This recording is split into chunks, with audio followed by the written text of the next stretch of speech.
तालाब में ग्रामीणों ने पकड़ा अजगर। रिहायशी इलाके के एक तालाब में बत्तखों को खाने आए एक अजगर को ग्रामीणों ने धर दबोचा। जलपाईगुड़ी के बारोपटिया के बसुनिया पाड़ा इलाके में एक स्थानीय तालाब में अजगर पकड़े जाने के बाद लोगों में दहशत है।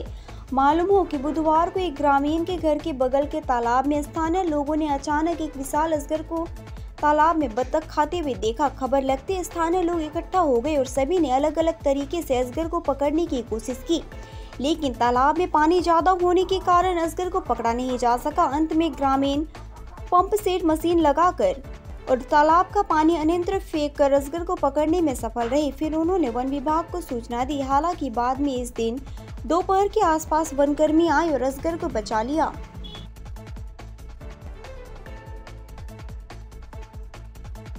তো লোকজনের ভিড় এখানে কি ঘটনা ঘটছিল?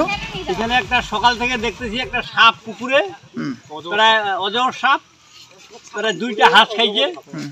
তারপরে ধরার জন্য অনেক চেষ্টা করলাম, পরে পুকুরটাকে শেখার জন্য মেশিন লাগাই দিয়েছি। মেশিন লাগাই সেই থেকে এই এখন মনে করো ধরা পড়ছে সাপটা। হ্যাঁ, ধরা হইল।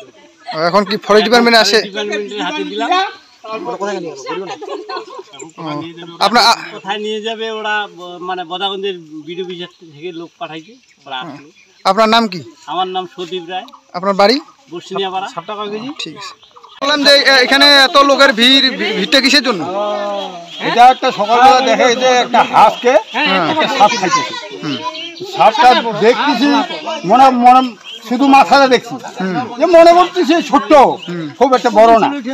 দেখতেছি লাস্ট পর্যন্ত দেখতেছি বড় বিশাল একটা গোটা হাঁস গিলে খেলো। খাওয়ার পরে তখন লোকজন জমা হইল। আপনার নাম কি? আমার নাম হচ্ছে অনিল রায়। আর ঠিক আছে, এই জায়গাটার নাম বসুনিয়াপাড়া। বসুনিয়াপাড়া, বারোপাটিয়া বসুনিয়াপাড়া। ঠিক আছে।